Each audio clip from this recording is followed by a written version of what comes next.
နေ့သုံးကဥဒေယဖြင့်ချက်ခါထမင်းကျွေးမွေးခြင်းထက်မယွင်းစင်စစ်နို့တညစ်စာကျိန်သုံးကမြမေတ္တာပွားများကြိုးကြီးမားသည်ဘုရားမြတ်စွာမိန့်ခွန်းသည်တဲ့မြတ်စွာဘုရားဟောခဲ့တာ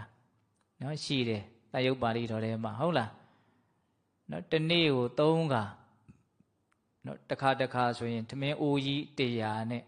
အဲ့ဒီထမင်းအားထိုက်တန်တဲ့ဟင်းနေနဲ့တနေ့ကို3ခါကျွေးလူတွေကိုနော်ဒါနကောင်းမှုကြီးအကြီးအကျယ်ပေါ့နော်တနေ့အိုး300ပေါ့ဟုတ်လား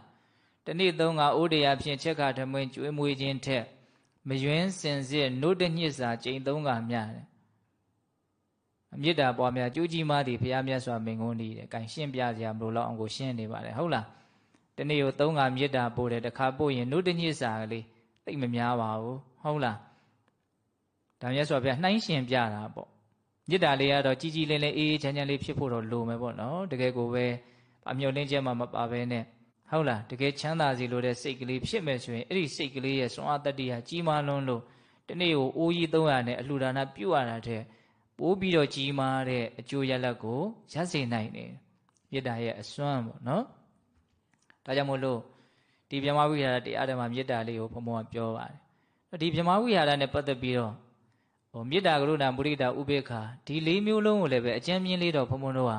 ကြိုးစားတဲ့နဲ့အားထုတ်တဲ့နဲ့ပေါ့ဟုတ်လားဒါနဲ့